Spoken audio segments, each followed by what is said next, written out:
Zoom says we're live streaming. Yeah. Okay. Well, I'm just waiting for it to actually show us up. Okay, here we go. Okay. Okay. Okay, we are live. Okay, everyone, and welcome to Nerd Church. It is the fifth Sunday in Lent, and we have a whole bunch of really exciting stuff to talk about resurrection.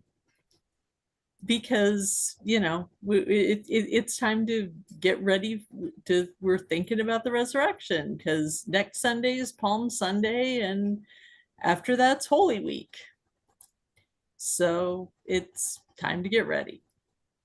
Okay, so I think that our best bet is just to get to it because there's a lot. I at this morning at church it was a long reading, but we don't always do the same readings. Yeah. Oh, what was it, the same reading today? I don't know. I haven't read. I didn't look up today. I Okay. this Yeah. is this is I'm doing a cold read if it's is something different. Okay. Okay, that's cool. It's the resurrection of Lazarus Yeah, we did this one. from John. Yeah. Yeah. It's kind of a big one. Okay. So okay, we should be screen sharing.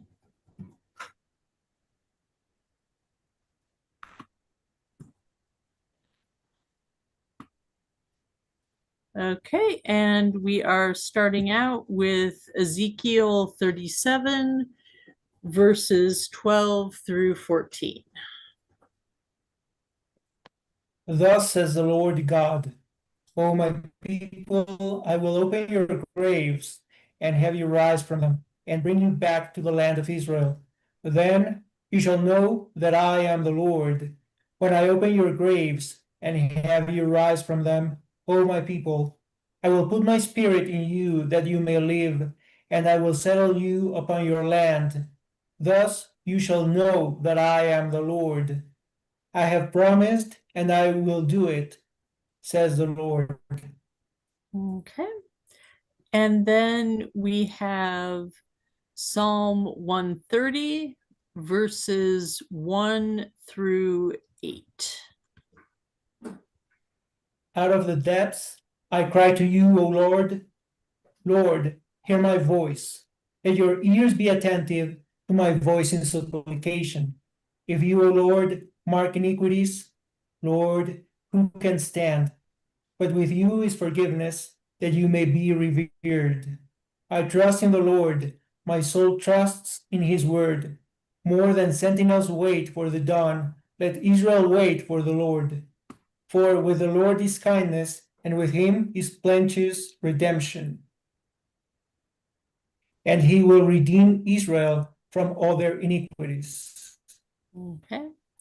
And then we have Romans 8, verses 8 through 11.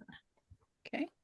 Brothers and sisters, those who are in the flesh cannot please God, but you are not in the flesh. On the contrary, you are in the Spirit, if only the Spirit of God dwells in you. Whoever does not have the Spirit of Christ does not belong to him. But if Christ is in you, although the body is dead because of sin, the Spirit is alive because of righteousness. If the Spirit of the one who raised Jesus from the dead dwells in you, the one who raised Christ from the dead will also give life to your mortal bodies through his Spirit dwelling in you. Okay. And this is a lot, we have John chapter 11, verses 1 through 45. Are we going to read the little bit before the extra verse we get? Oh yeah, I can read that too. Yeah. The verse before the gospel, which if you are hearing this in a liturgical context, there's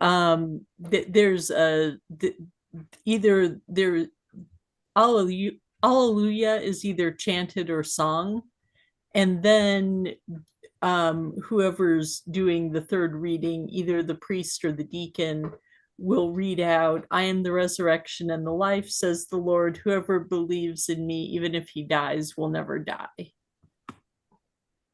But that's really just kind of tossed in there as like flavor text. So, Ah, okay. But anyway, so now we're on to John, and it's a lot of John. That's okay. We've got it. Yeah. Now a man was ill, Lazarus from Bethany, the village of Mary and her sister Martha. Mary was the one who anointed the Lord with perfumed oil and dried his feet with her hair.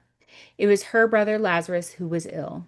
So the sister sent word to him, saying, Master, the one you love is ill. When Jesus heard this, he said, This illness is not to end in death, but is for the glory of God, that the Son of God may be glorified through it. Now Jesus loved Martha and her sister and Lazarus. So when he heard that he was ill, he remained for 2 days in the place where he was. Then after that, he said to his disciples, Let us go back to Judea. The disciples said to him, Rabbi, the Jews were just trying to stone you, and you want to go back there? Jesus answered, Are there not 12 hours in a day? Sassy Jesus is my favorite. If one walks during the day, he does not stumble because he sees the light of this world. But if one walks at night, he stumbles because the light is not in him. He said this and then told them, Our friend Lazarus is asleep, but I am going to awaken him. So the disciples said to him, Master, if he is asleep, he will be saved. But Jesus was talking about his death, while they thought he meant ordinary sleep. So So then Jesus said to them clearly, Lazarus has died, and I am glad for you that I was not there, that you may believe. Let us go to him. So Thomas, called Didymus, said to his fellow disciples, Let us also go die with him. When Jesus arrived, he found that Lazarus had already been in the tomb for 4 days. Now Bethany was near Jerusalem, only 2 miles away, and many of the Jews had come to Martha and Mary to comfort them about their brother. When Martha heard that Jesus was coming, she went to meet him, but Mary sat at home. Martha said to Jesus, Lord, if you had been here, my brother would not have died. But even now I know that whatever you ask of God, God will give you. Jesus said to her, Your brother will rise. Martha said to him, I know he will rise in the resurrection on the last day. Jesus told her, I am the resurrection and the life. Whoever believes in me, even if he dies, will live. And everyone who lives and believes in me will never die. Do you believe this? She said to him, Yes, Lord. I have come to believe that you are the Christ, the Son of God, the one who is coming into this world. When she said that, she went and called her sister Mary secretly, saying, The teacher is here and is asking for you. As soon as she heard this, she rose quickly and went to him. For Jesus had not yet come into the village, but was still where Martha had met him. So when the Jews who were with her in the house comforting her saw Mary get up quickly and go out, they followed her, presuming that she was going to the temple to weep there.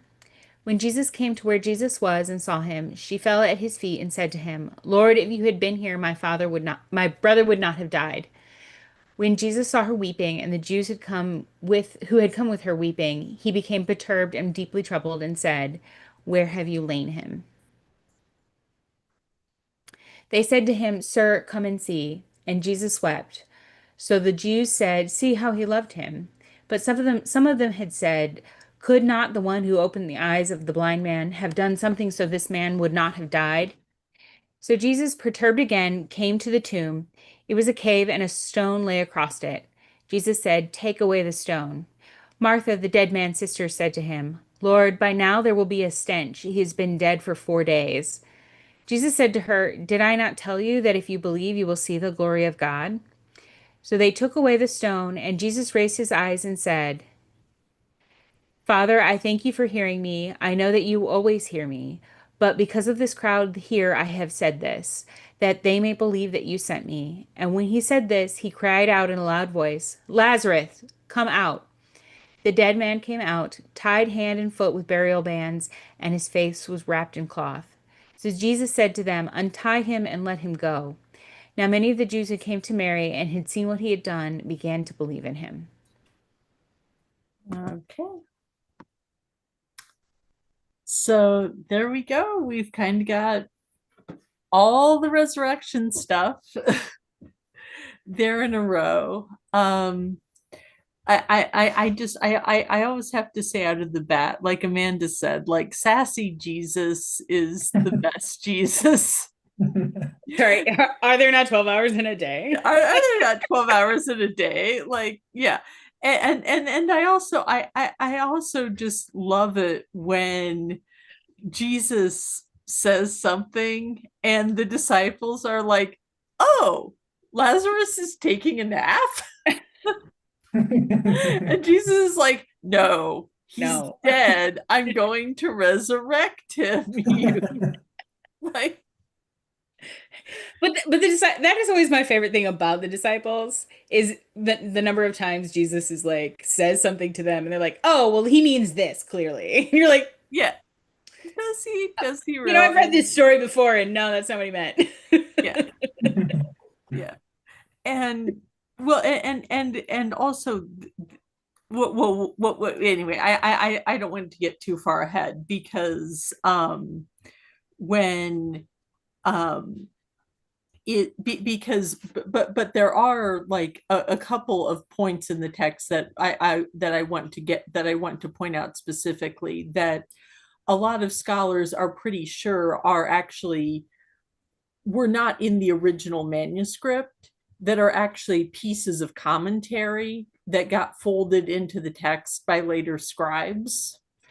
But just um, but before we do that, I want to just compliment whoever chose the text from Ezekiel, because when Mary talks about, oh, well, I know that my brother will be resurrected on the last day, you immediately know, well, okay, why would she think that? Well, she thinks that because that's what it says in Ezekiel.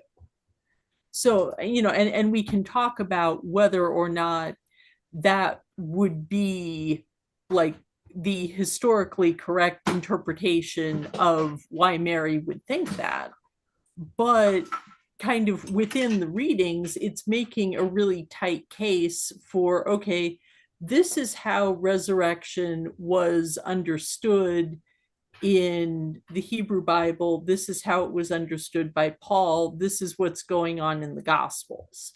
So it's this really nice, tight theological argument about what resurrection is and how it works and how it's worked in the Bible, that's being just created simply by putting the passages in conversation with each other.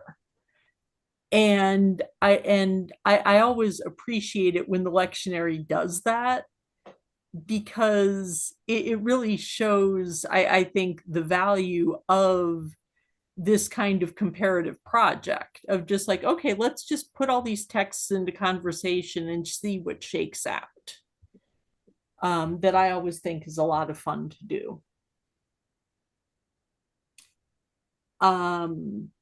I don't know if anybody had anything to say else about the text as a whole, or if we just want to get into Ezekiel because it's kind of a lot.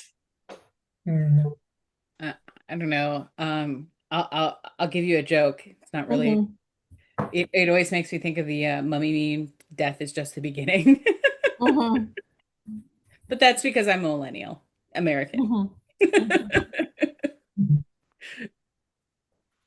Yeah, but it's this kind of but it is this kind of very attractive idea that death isn't the end, that there is something else and there is something after, that I think has, I think that it's something that has made Christianity and a lot of, and Islam and Judaism, very attractive for both people who are converting into that tradition, and to, people who are raised in that tradition. The idea that, death, which for a lot of us, like ultimately death is this great unknown. And it's something that's going to happen to all of us. And I think that the idea that there is something that comes after, and that maybe we can know something about what that something that comes after is very attractive to a lot of people. Well, I think the other attraction is if your life is terrible, if everything is here is bad. Yeah, exactly. Yeah, exactly. And it's also the You have idea. a famine every other year, and Yeah, your local warlord is warlording as usual. Um, a happy afterlife sounds yeah. Well, like a good consolation prize. yeah, well, and it's also the idea that ultimately there is some kind of justice. Maybe not now, but eventually the scales are going to balance in the end. Which I think is, like that's a really powerful idea.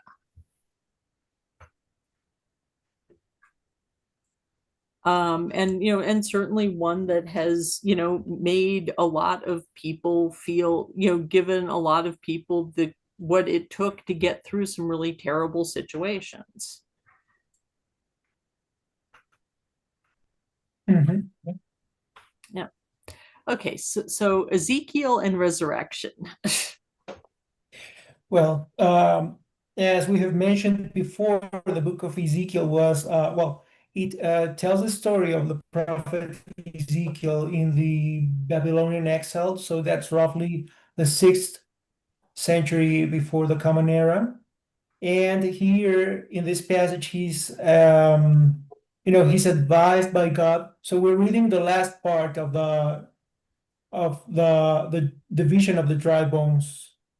And so previously, God takes Ezekiel to this valley, and he can see all these bones scattered in the field, and he urges Ezekiel to prophesy to the bones so that they join together. They are covered with flesh, and then God imbues in them a spirit of life. And so the idea in this passage is clear. So these people are the ones who have died in exile. And what God is going to do is to resurrect them and bring them back to the land of Israel. So it is the rebirth or the resurrection of a community, not an individual resurrection, as we will see later in the Gospels. But not to go into too much detail, but the idea of resurrection is more or less recent. It started around the Maccabean revolt, so that is roughly the 2nd century before the Common Era. And before that, death is just seen as like dying, and usually you get your reward while you're still living. So you get rewarded with uh, a fruitful life, lots of cattle, lots of crops, lots of children, but that's it. And when you die, you just go back to the dust, and that's it. And for some reason, your spirit is still existent, but it doesn't have this wonderful afterlife existence. So if you remember the tale about the witch offender in the book of Samuel, so the witch offender, um, she brings Samuel to be interrogated by Saul regarding some military victory, whether he will achieve it or not. And the text says that Samuel rises from the dead, and he's, kind of pissed off because he was just having his rest, and he's just brought back among the living to answer some very trivial questions. So there is no idea of an afterlife as we know it nowadays. And this transition then starts with the book of Maccabees, specifically the second book of Maccabees, where there is this tale where a woman loses her 7 children to martyrdom, and they start talking about this resurrection in the sense of having some justice, as Amanda said. So,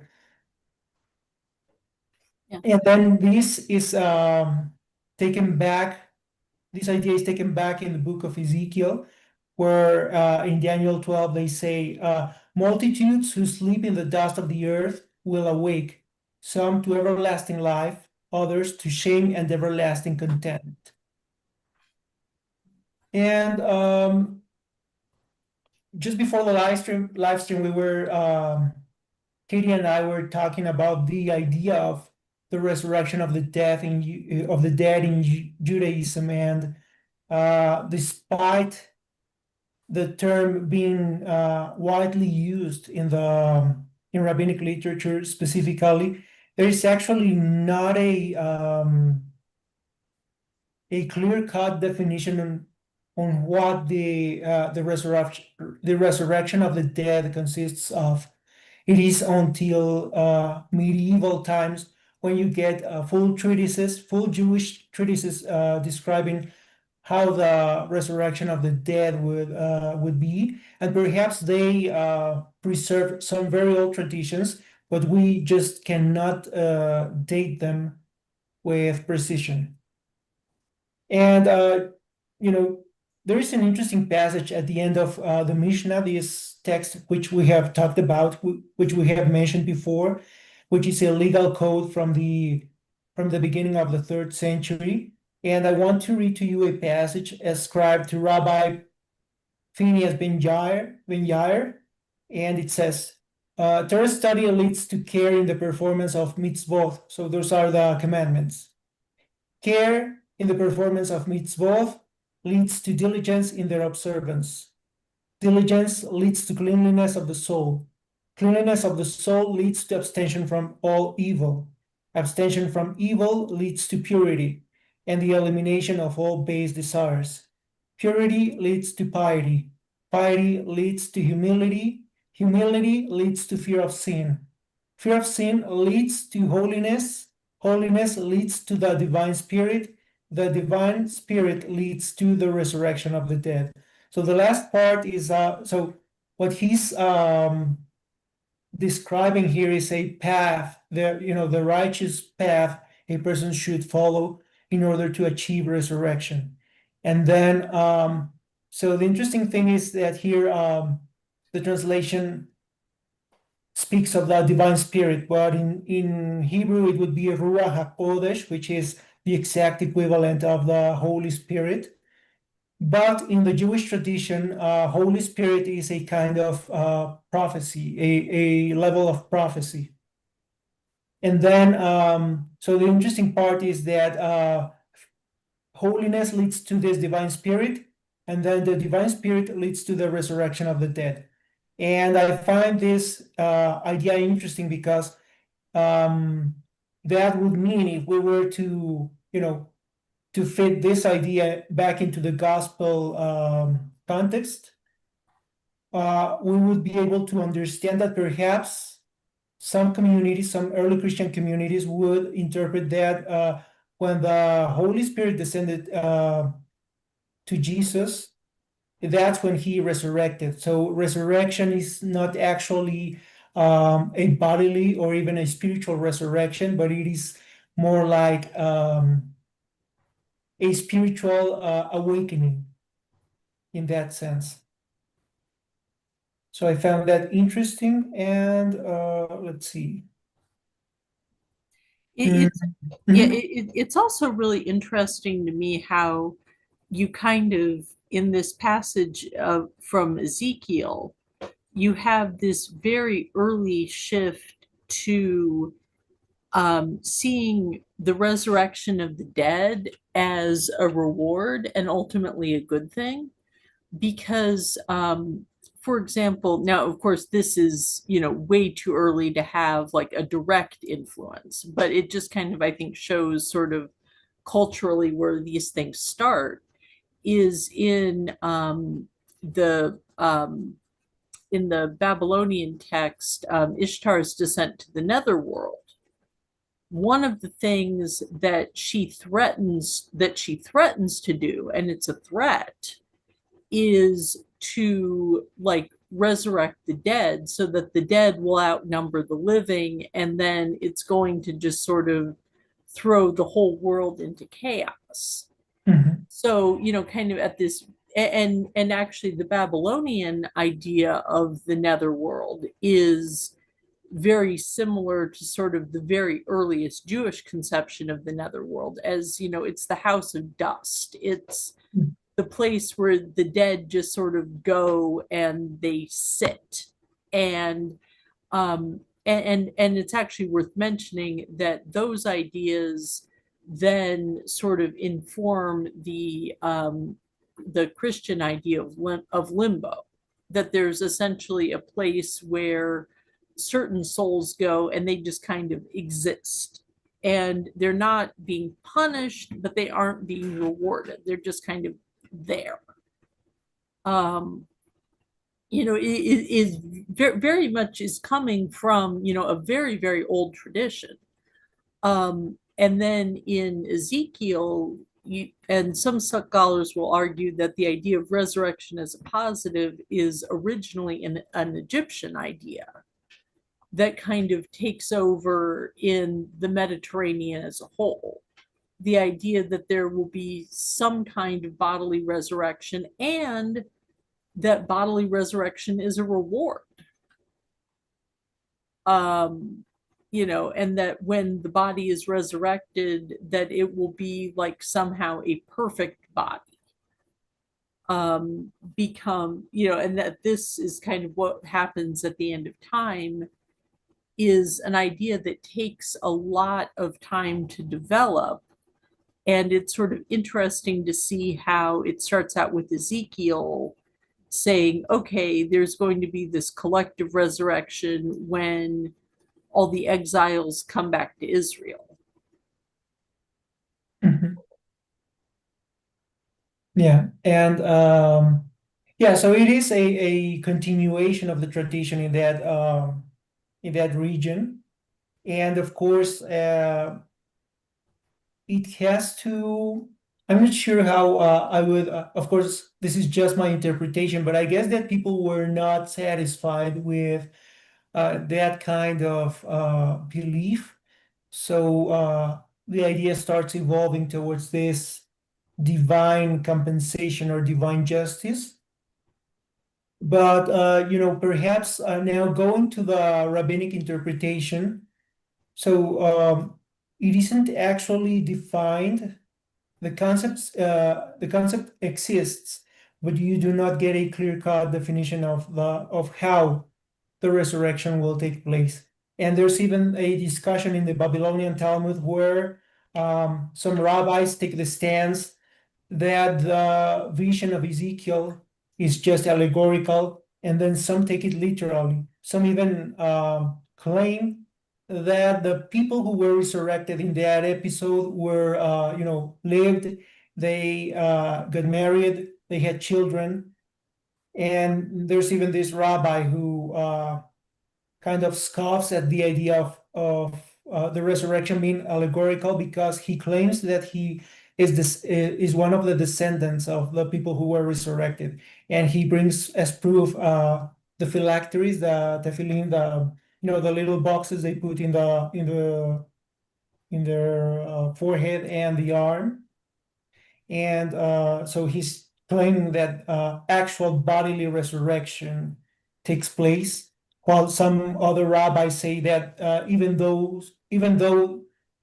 that people were those people were resurrected, they died after some period of time, and it was just to make known the glory of God, because he was able to resurrect the people. So there are different stances regarding the resurrection, which is different from the Christian concept of resurrection, as we will see later on. Yeah, because spoilers, Christianity decides that there is a difference between being resurrected and being brought back to life. Mhm. Um, which is something that we'll get into when we get into the Lazarus. But what's going on with Psalm 130? I felt like this one was just kind of in there to throw in a nice little message about how, you know, God will save us in spite of our iniquities. Yeah, that's what I thought as well. Perhaps they are trying to link this psalm with resurrection by using the first verse, which is out of the depths I cry to you, O Lord, which perhaps some may interpret it as out of the depths of the earth, or perhaps from the grave. Yeah. But that's the only, a very loose connection I could see. I think it is just added for flavor. Yeah. Because you have to have a song. Yeah, exactly. You have to have a psalm, and you know, you can only trot out "The Lord is my shepherd" so many times. It doesn't get old. Exactly. Classic. Yeah. And then we have St. Paul's letter to the Romans, which is Paul at his best, insisting that there's a difference between the flesh and the spirit, and that the flesh is dead and that the spirit is alive, and the spirit is what matters. And you know, we should all be like Paul and hate our bodies a little bit.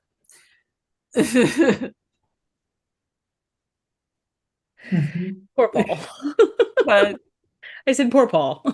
yeah, yeah, but but I mean, I think though that, you know, again, it's impossible to overstate how much of like future Christian theology is going to be built on this passage of Romans.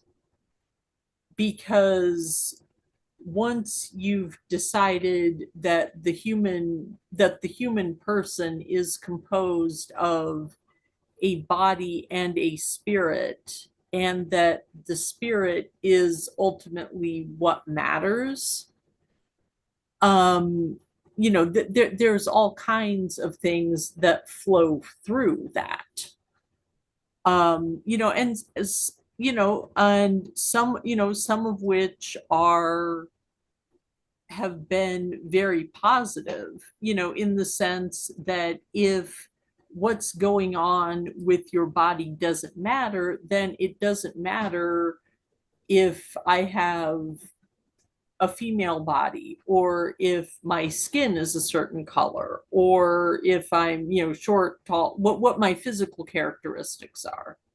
What matters is my interiority, like who I am as a person, and that can have a value that has nothing to do with my physical body.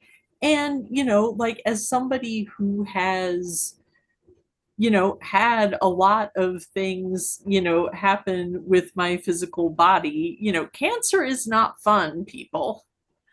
Um, you know, like has had a lot of things that are not good with my physical body. At times, you know, I've kind of taken comfort in this idea that, you know, that this physical me that moves around and experiences the world, that that isn't all that there is, that there's something of me that isn't that ultimately is beyond and separate from the pain that my body is in. You know, on the other hand, there's a lot of just like, you know, self-loathing and people hurting themselves just for the sake of hurting themselves. That also comes from that. And then there's also a lot of what's called antinomianism, where you say, well, okay, if what happens to my body doesn't matter, then what I do to someone else's physical body does not matter.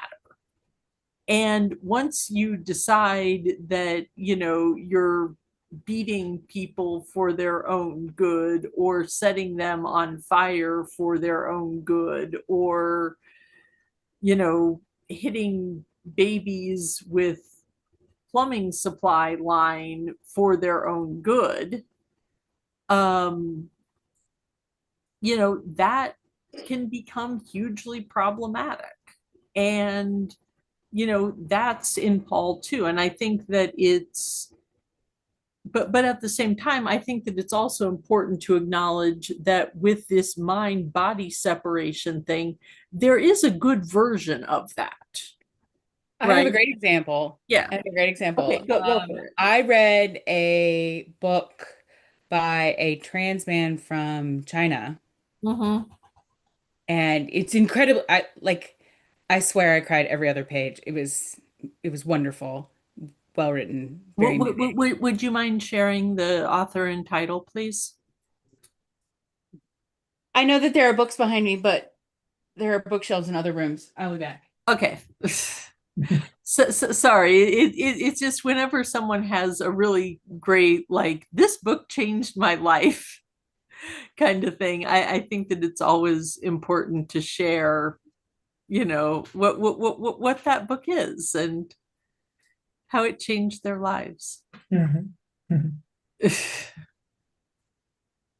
And that's a really beautiful scroll in Amanda's room. Usually it's behind her with the I think they're chrysanthemums.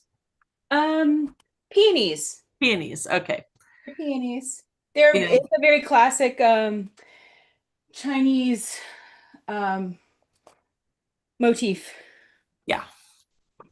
It is life beyond my body. Is that backwards? No, it's forwards, at Okay. least for me. Life Beyond My Body, A Transgender Journey to Manhood in China by Li Ming Yep. with Laura Frazee. Okay. It's a good read. Okay. You know, um, and he does quote some Romans about bodies and you know, his body says things about him that aren't as true as his spirit. So, anyway, good book. Yeah. And I'm sorry if you cry. Yeah. That's But okay. I think a book is good if I cry in it, so. Yeah. Yeah, there is that. But but like I say, I think that it's, and I bring that up with Paul just because I think that, it, because a lot of harm has been done on the basis of what happens to your body doesn't matter as much as what happens to your spirit, that, it's also important to acknowledge that there is a lot of, that we can't just say that mind body dualism is bad, because there's also a version of mind body dualism that is good, that lets people say, I am my spirit. Um, I have another book. Yeah. Let me grab it. Yeah. um because, ultimately, if you're judging people, based on their behavior and based on their thoughts and based on their words, it becomes, there's a whole bunch of ways that people hate each other that become a lot harder to justify. Okay. Can you tell that I have been trying to read books by Christians and Christian thought that not by white dudes? Yeah. But this is Jesus and the Disinherited Uh-huh. by Howard Thurman, and Yeah. he talks a lot about um the message of Jesus being able to because these are this is written in the height of the civil rights movement in the United States. Uh-huh. Um, so the difference between the spirit that is free and the body that is not. Yeah. Yeah. But also I just have to but also I just have to compliment Paul or his scribe or whoever it is that you think wrote Romans, because I mean, let's just take a moment to appreciate, like, this is an absolute like banger of a verse, right? Mhm.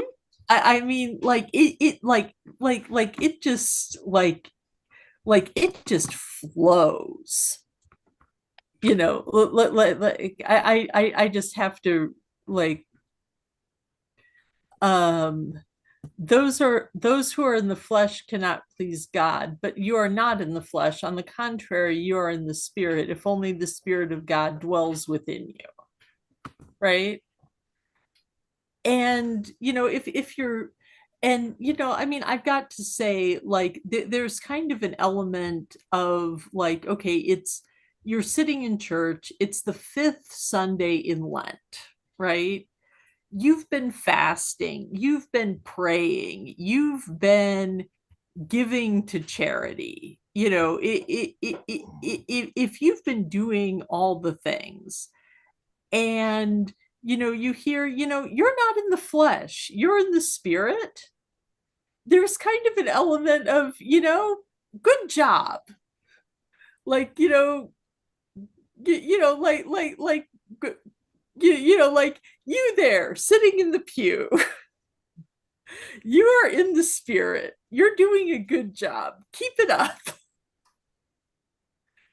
Next Sunday is Palm Sunday, and after that's Easter, and you're doing good. Keep it up. Keep going, You can make guys. it. You Yeah, can make it. yeah. You can do it. Don't dwell on the fact that Ramadan ended on Friday, and that your Muslim coworkers who have been suffering with you are now like, woohoo, I'm done fasting.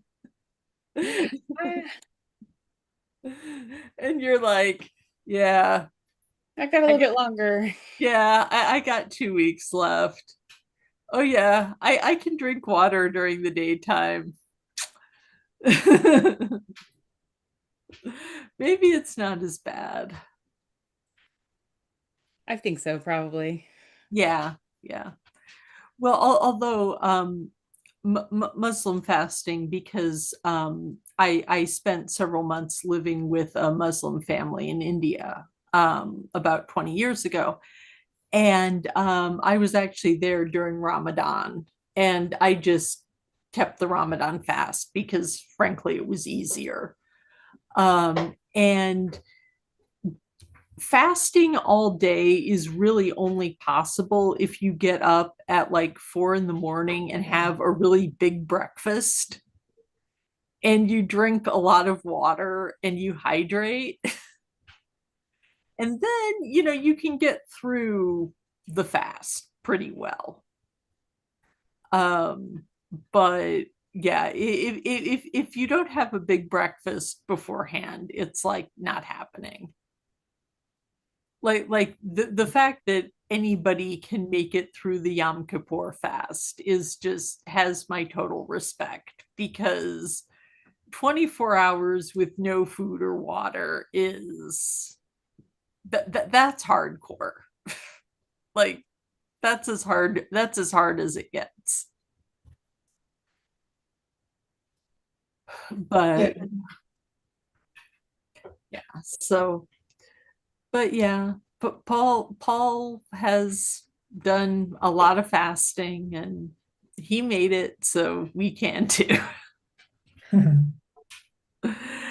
And then we have the resurrection of Lazarus, which, one thing that Aldo and I were kind of talking about before the episode, but before the episode started, was the way that people a lot of times like to draw a distinction between between Matthew, Mark, and Luke. So the synoptic gospels, which are more narrative, and John, which has a lot more theology, and it's just not quite as clean of a narrative. But at the same time, some recent scholars have started to kind of push back on that and really talk about how John has some really great stories in there, and John has a really good narrative. It's just kind of in John, the stories are there specifically as examples to support a very specific theological point. And I think that we can really see that kind of, literary narrative quality in John really well. Well, I mean, we saw it with, the story of Jesus and the Samaritan woman. And then we see it again here with the resurrection of Lazarus, where you have this really, neat, worked, very literary story of Lazarus's resurrection, which is, I mean, it's a lot cleaner and a lot better organized than the version that shows up in the version that shows up in the Synoptic Gospels.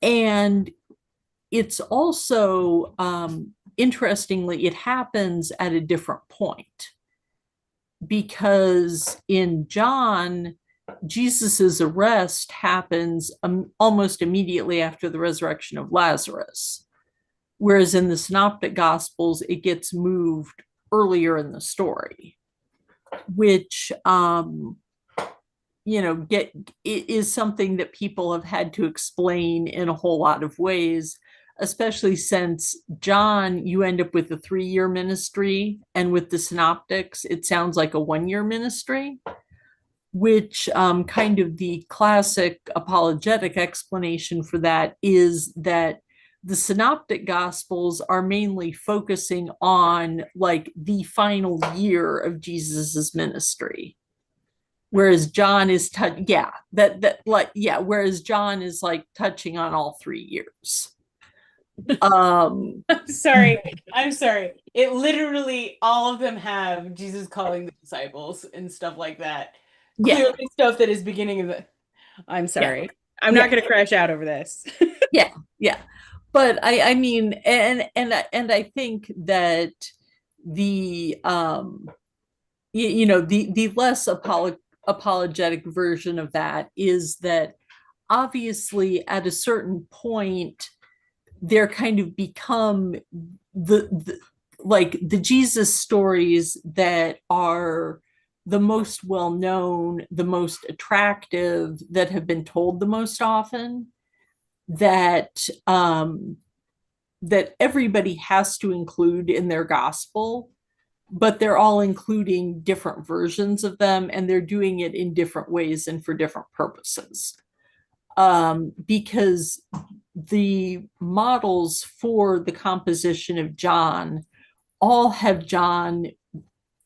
imagine John being written down in like at the very earliest, like the 90s, probably when John is a very old man, and these stories are being written down by his followers based on talks and sermons and narrations. So I think that when we're talking about John, you should always be thinking of John as something that was composed orally over a period of decades and then written down and probably edited further after that. And one of the reasons why scholars know that John went through some kind of an editorial process is you have little asides like mentioning that Mary is the one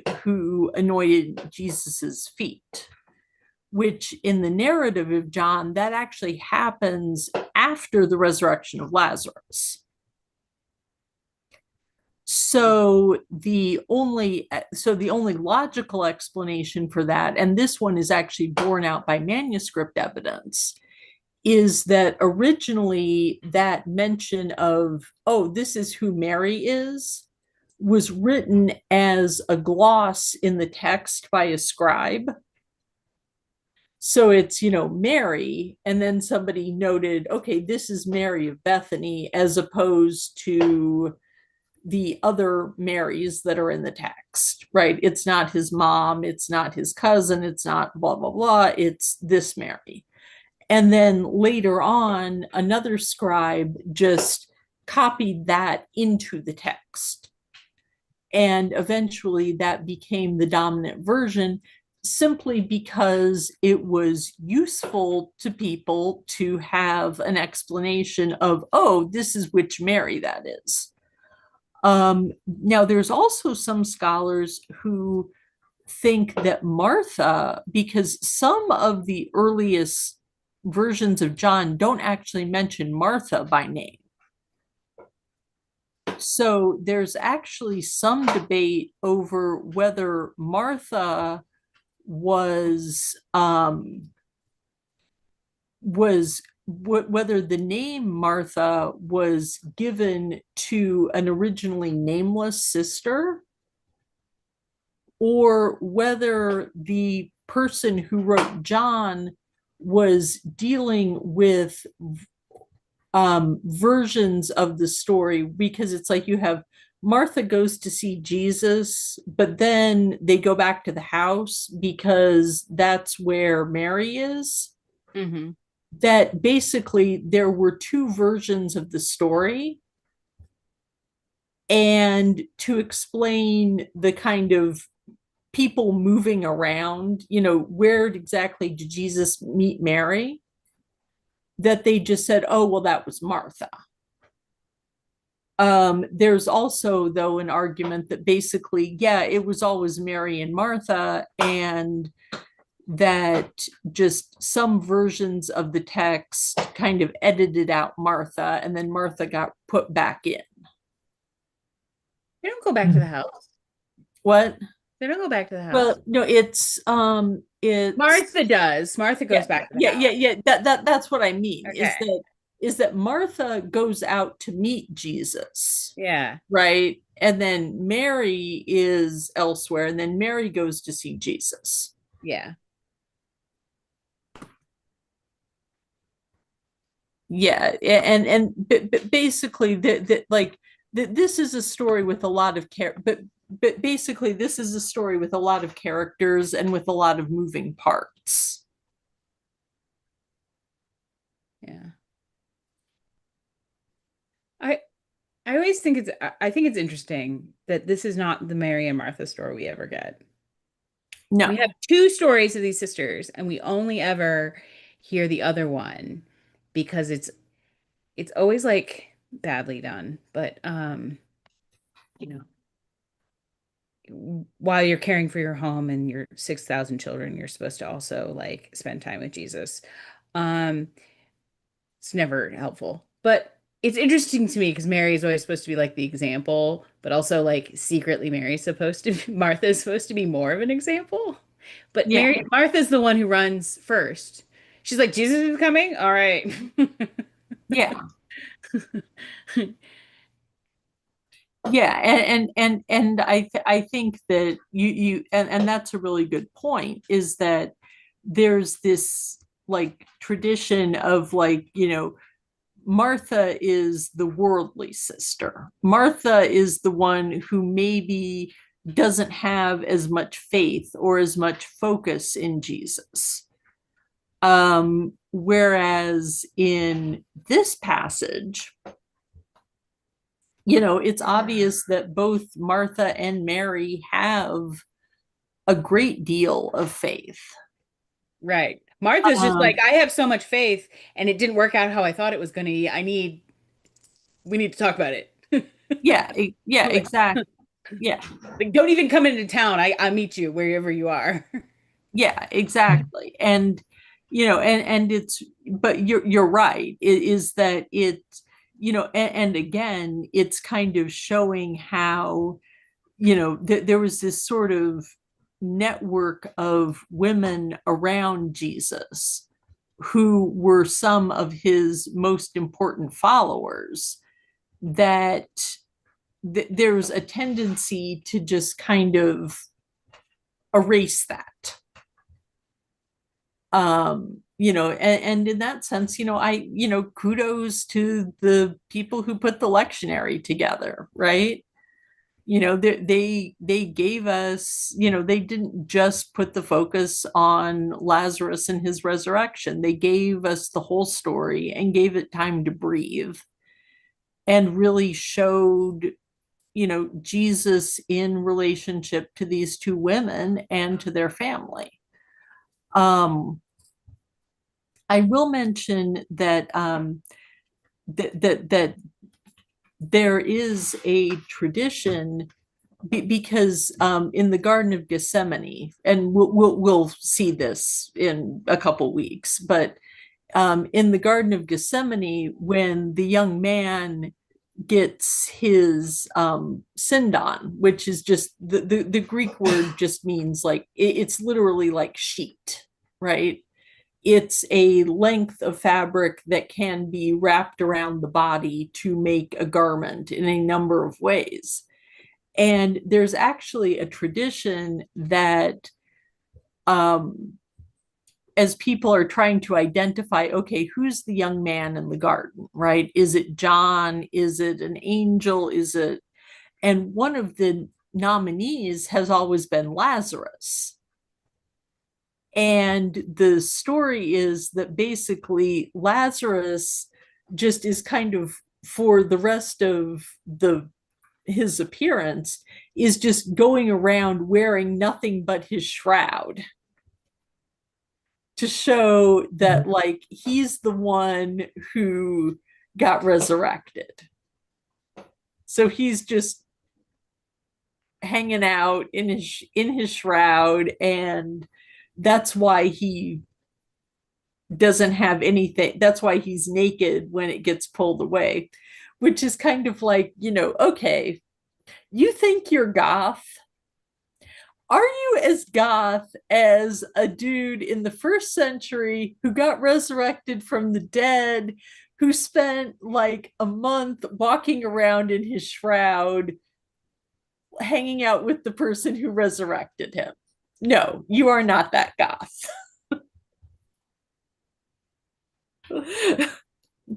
um, but I mean, today we were we prayed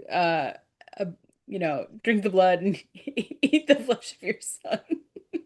yeah, well, yeah, well, yeah, It's not it just it occurred to me just reading that it's just funny because I had recently heard somebody talk about how like the early Romans thought, Christians were this weird, maybe cannibalistic cult. yeah, yeah. And also, I mean, it should be mentioned that like the Roman Empire did have humanitarian standards. And one of the things that they went like absolutely like just would not tolerate was human sacrifice. It's like, you want to know why there aren't any druids until the Victorian Druid revival? It's not because of the Christians, it's because the Romans went in and were like, no, we're going to get rid of all the priests who occasionally strangle people and throw their bodies in bogs. You know, um, and yeah, I mean, part of the charges made against Christians was always like, are they like literally doing human sacrifice? Because I mean, a little bit. Yeah, but it's symbolic human sacrifice. But it's symbolic human sacrifice. And symbolic human sacrifice is okay. It's really bread and wine, but Well, okay. Except that then it's like, well, it's not really symbolic human sacrifice. It's actual human sacrifice, but that's okay. Trust us. It's okay. well, we only did it once. Yeah, exactly. It's like okay, well, okay. There was a human sacrifice, and but we're just repeating the same human sacrifice over and over, and it was God, and he did it to himself, And he asked us to do this. and he asked us to do it, so it's okay. And you can kind of imagine like a Roman judge sitting there going like, These do people are you have, bonkers. do you have to These people are bonkers. That's what they had to have said. yeah, exactly. Like also icky. Yeah, Probably exactly. completely squicked out and also like, no, that doesn't make any logical sense. Go away. Yeah, exactly. But yeah, and that also, kind of gets us into this whole, how does the resurrection of Lazarus play out in, the first in the first century and in like the second century. And the really interesting part is that um, there are first century stories of Greek philosophers raising people from the dead and various wonder workers raising people from the dead. And there's, we talked last week about about the Jewish, men of deeds, also did some resurrections. So in that context, because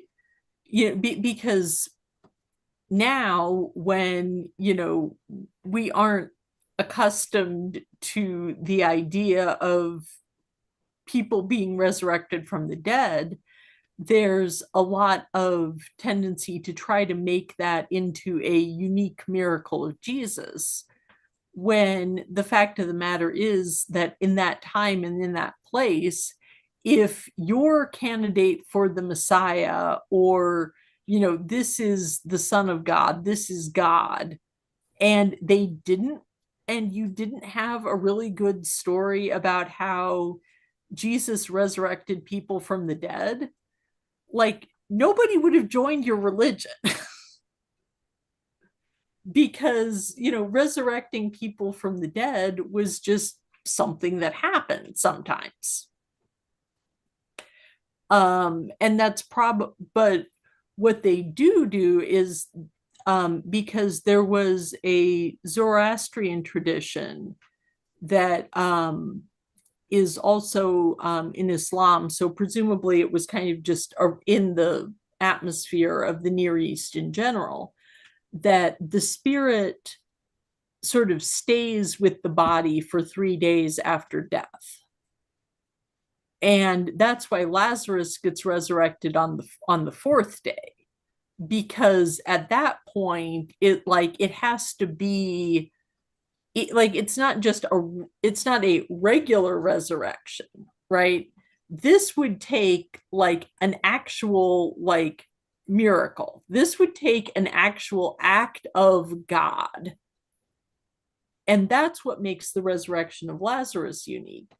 Although, later Catholic theology will make a distinction between Lazarus being brought back to life and Jesus being resurrected, and being resurrected in a sort of perfected spiritual body, which is what happens at the end of time, because there was because the sort of the argument is that basically there were there was initially a belief that people who became followers of Jesus would somehow like receive this perfected body right away. And that in order to correct that belief and say, no, it's not, you don't become Christian and then you're immortal and you have super duper wizard powers. It doesn't work like that. Be cool. It'd be cool. Yeah, I mean, I wouldn't say no. I wouldn't say no. I too would like wizard powers. But No wizard powers. But yeah. If I had, they're like a couple decades late.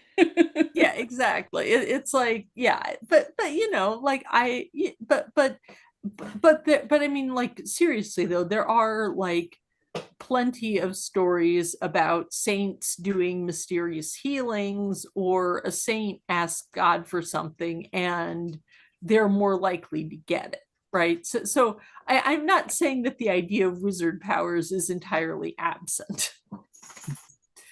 But, you know, there is kind of the idea that there's a difference between the kinds of rewards that you get for being like for just like being a Christian, or even like being a really devout Christian, and the ultimate rewards that happen after the judgment. And part of the way that that's done is by sort of contrasting the resurrection of Lazarus, who just isn't dead anymore and kind of goes back to what his life was with his sisters, and Jesus's resurrection, which of course is, you know, Jesus is resurrected, then he gets ascended into heaven, which is of course what is expected to happen to everybody. And of course that idea of the resurrection into a perfected physical body is also kind of how people square the circle with Paul saying that the body doesn't matter. Because if the body doesn't matter, then why do you have physical resurrection? I don't think he says that though. I think that's what people read. Yeah, like he says the spirit is important and it animates the body. Right. Well, and again, that's kind of, and that's why I think resurrection is kind of a corrective to the reading of Paul that is like completely down on the body, by saying, okay, well, Lazarus's body got resurrected. So obvious, and Jesus's physical body got resurrected. So therefore, there is something about the human body that can be redeemed, right? There is a perfectible human body. And I think that that's one of the things that's kind of going on in Lazarus, in this story of Lazarus. Also, if you ever want to win a trivia contest, this section of John has the shortest verse in the entire Bible, which is, of course, "And Jesus wept."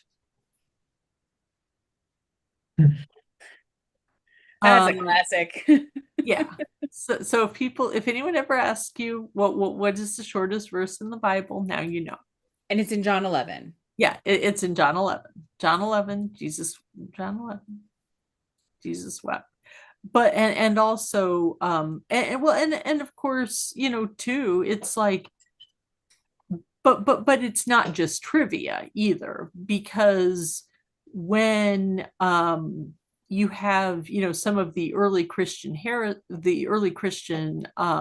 what get declared heresies, that want to imagine Jesus as not really having a physical body, or in, like Jesus is, or basically trying to argue that Jesus is completely God. Jesus is not human.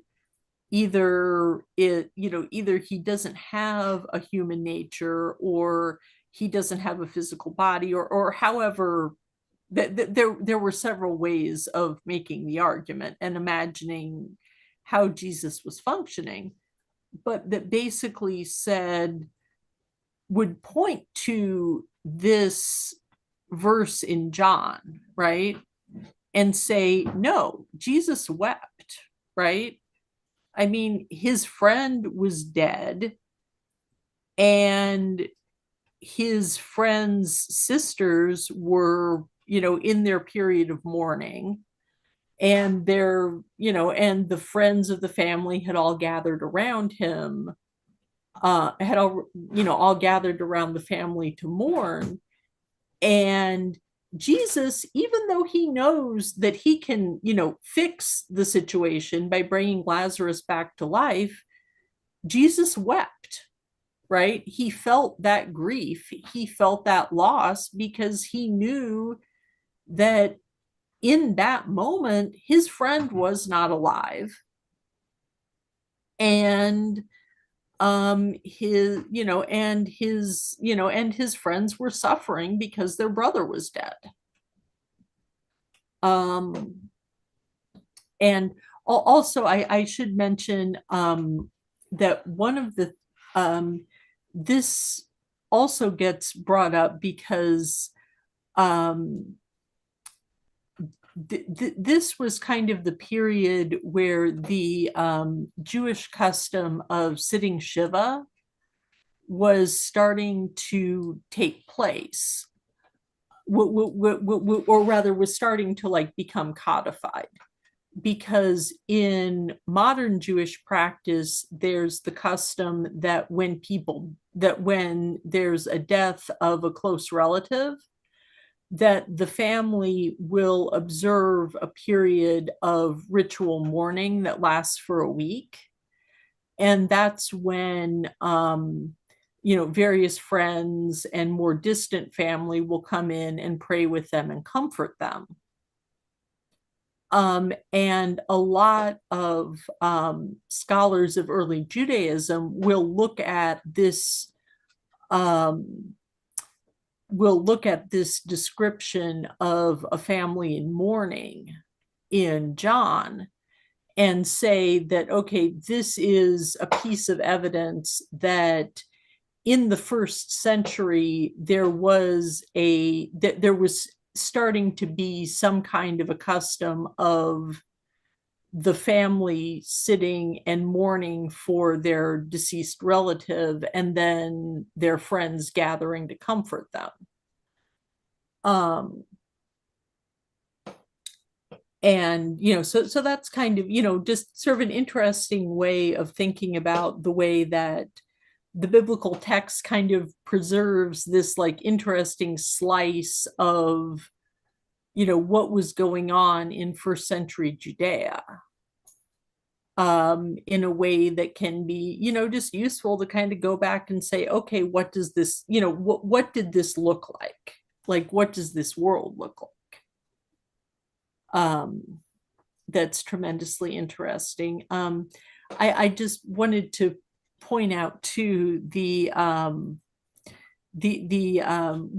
have a nice cameo from Doubting Thomas, where it says Thomas called Didymus, which is funny because Thomas, of course, is a nickname that comes from the Aramaic word for twin.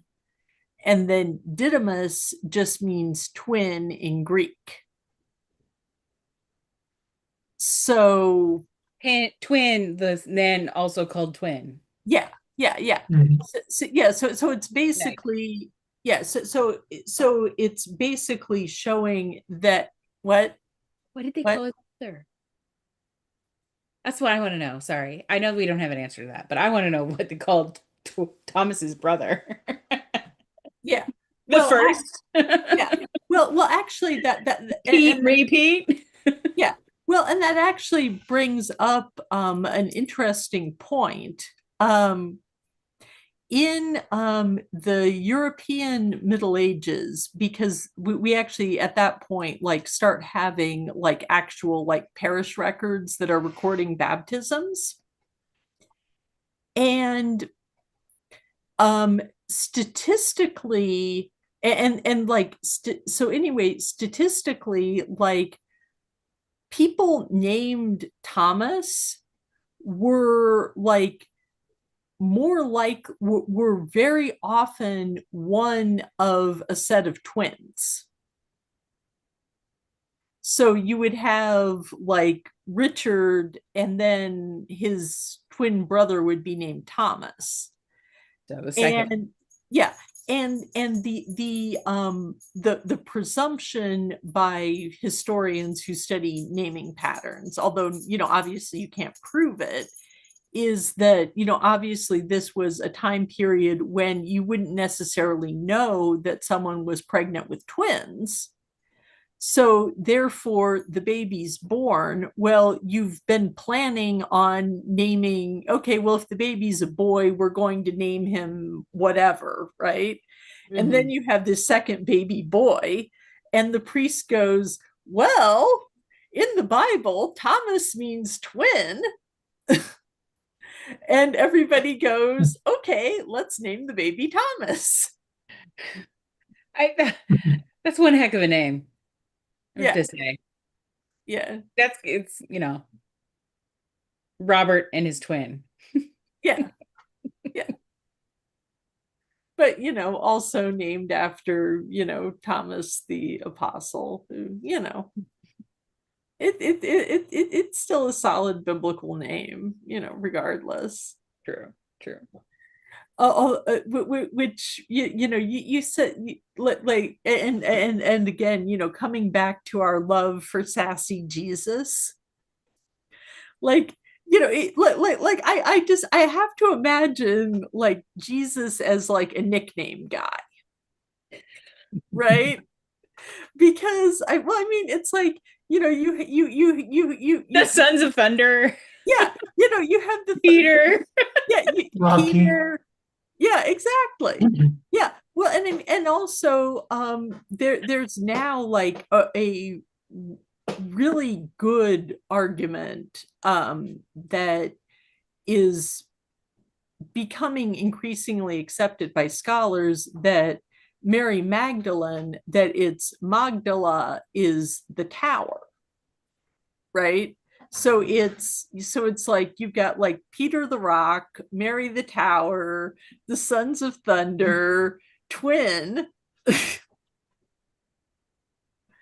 More like a motorcycle gang than Yeah, a religious movement. Yeah, exactly. I mean, it's like it's great. But and they're actually I should also mention with Thomas the twin that there was a gospel that didn't make it into the canon for reasons that will be incredibly obvious when I mention this, that said that Thomas was Jesus's twin. And in this version of it, basically, Thomas and Jesus were like biologically conceived at the same time. And just like in the Arnold Schwarzenegger, Danny DeVito movie, all of the bad human stuff went into Thomas, and all of the divine stuff went into Jesus. That is something. That is something. Yeah. That is wild. Like that is some like wild Gnostic wildness. And I mean, it's a choice. yeah, that is a choice. But um yeah, that is a choice. And that's all I have to say about that.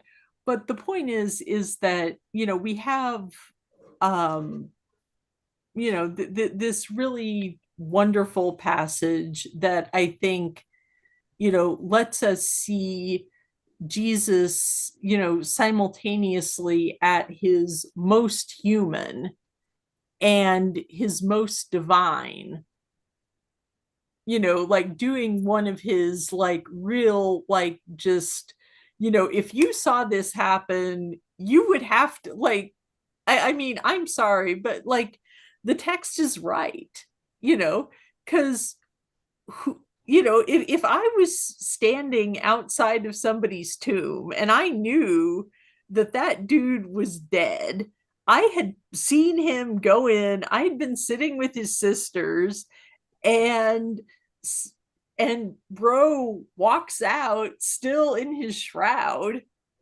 I mean, yeah, you're gonna believe that. Like that's, pretty undeniable as a miracle. And but just before that you have Jesus weeping. So it really, does a lot, as with everything in John, right? The story is in service of the theological point, in a really cool and interesting way. Um, and that's kind of all I had to say. If you can't tell, I really like this passage. It's a No, lot of fun. there's lots of interesting information in that, the readings you can get from it and the parallels as well. So Yeah. you mentioned this Mediterranean philosopher resurrecting people, but it also goes back to the Hebrew Bible in the sense that if you remember in the books of Kings, we have Elijah and Elisha resurrecting a kid each of Mm-hmm. them. And then I was just looking up some early Christian art, and if you see the earliest depictions of Jesus resurrecting Lazarus, you can see Lazarus coming out of the tomb, and he's always like a little mummy. He's Yeah. standing there, and he's all wrapped up in the shroud. Mm-hmm. So I wonder if he was just kind of squirming, trying to get out of the Yeah. tomb. Yeah. No, I mean, As Jesus says, "Get out."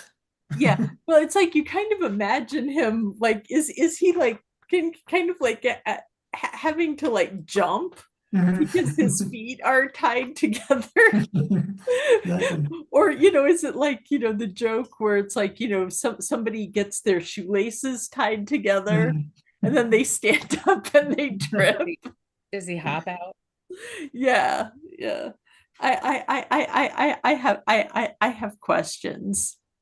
I'm sure that if somebody did a movie version of it, they would just kind of show the wrappings kind of That falling away from, yeah, kind of falling away from his feet as he's walking, so that it's More believable. well, or at least less comical. I mean, like I don't know. I mean, I could imagine Jesus getting a good chuckle out of his buddy face planting.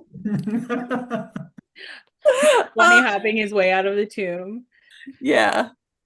Or perhaps Jesus saying, Lazarus, come out, and Lazarus says, I can't stand up. Could you give me a Yeah. I hand? can't see. I can't see. Why is it so dark in here? Lord, give me a hand. I can't feel my fingers. Yeah. But, then Lazarus, comes out, and also, but like in all seriousness, it does kind of also give us a little bit of insight into like how a body would have been prepared for burial in the first century, right? So you have Mm. like, so I think we're supposed to be picturing like there's a cloth wrapped around the body, and then the hands and feet are kind of tied, probably just wrapped fairly loosely, like in all seriousness, Mhm. to kind of keep them in place. And then you have a cloth, placed over the face. So you have kind of, multiple layers of wrapping going on. Yeah, because if I remember correctly, the custom was to put the body in the slab and kind of let it do its thing, and Yeah. then collect the bones and put that in an ossuary. Yes, And absolutely. then so you don't want, it's not like Egyptian wrapping where you want it to be like nice and tight and like even because you're preparing the body for Yeah. the transformation into whatever they're doing. But it's just to keep it tidy and I guess less gross. Yeah. Well, and if you think about it, presumably as the, various decomposition processes are going on, the linen is going to kind of keep everything organized and tidy so that when it's just whatever, the bones essentially are You left. can find them all. Yeah, you can find them all and keep them all organized.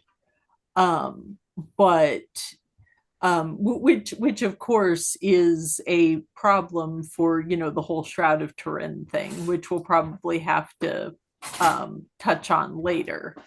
Thought we all knew that was already. What? I thought we already all knew that was a fake, but apparently that's new. Well, oh, my sweet summer child.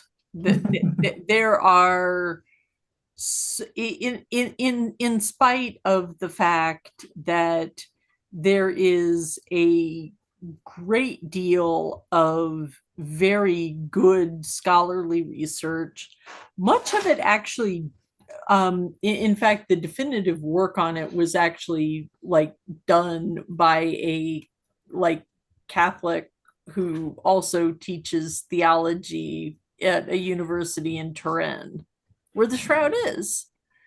And he's like, no, guys, sorry, it's a fake, and this is why. I mean, Um, I remember watching as a kid a show about the Shroud of Turin, and it was like, yeah, there's really no way it could be real. yeah, no, no, like, unfortunately, there is like a whole like Catholic cottage industry that is devoted to proving that the Shroud of Turin is real. And it like we're talking like Shroud of Turin believers are kind of like the Catholic version of like young earth creationists and flat earthers. Like there is a whole cottage industry of people coming up with just alleged proof that the shroud is real, and it nothing good comes out of Shroud of Turin true believers. Or young Earth creationists. Yes, exactly. And probably at some point we will have to tackle the Shroud of Turin, but that's not coming up. Did anybody have anything they want to say in closing? Okay, so just quickly with our parish announcements, we will be back here next week at the same time to talk about the sixth Sunday in Lent.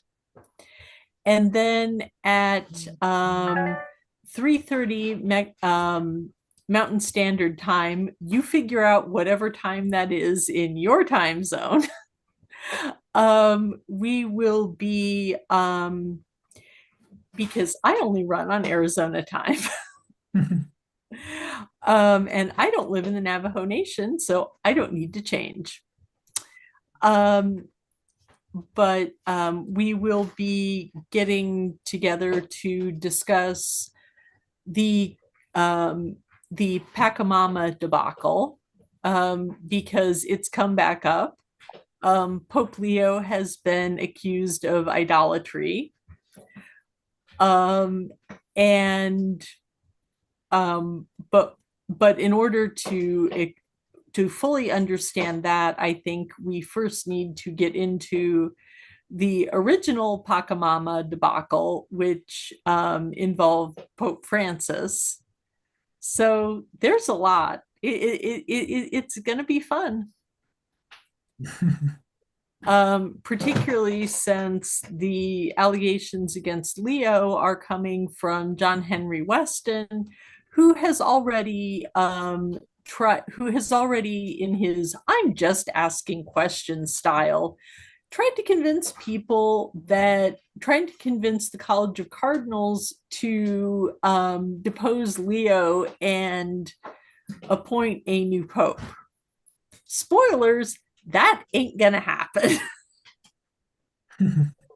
But anyway, so this has been going on since at least 2018. So we will, over next week and probably the week or so after, be exploring this whole accusations of idolatry against the Pope, which is super fun and super awesome. And it's a choice to it's a choice, and this is a world that we live in. And yeah, so that's coming up next week. And the third Sunday in Lent and the other outstanding videos are going to get edited really soon this week, I promise, now that I am back in town and have access to my teenage video editor. Nice. So everyone have a great day, and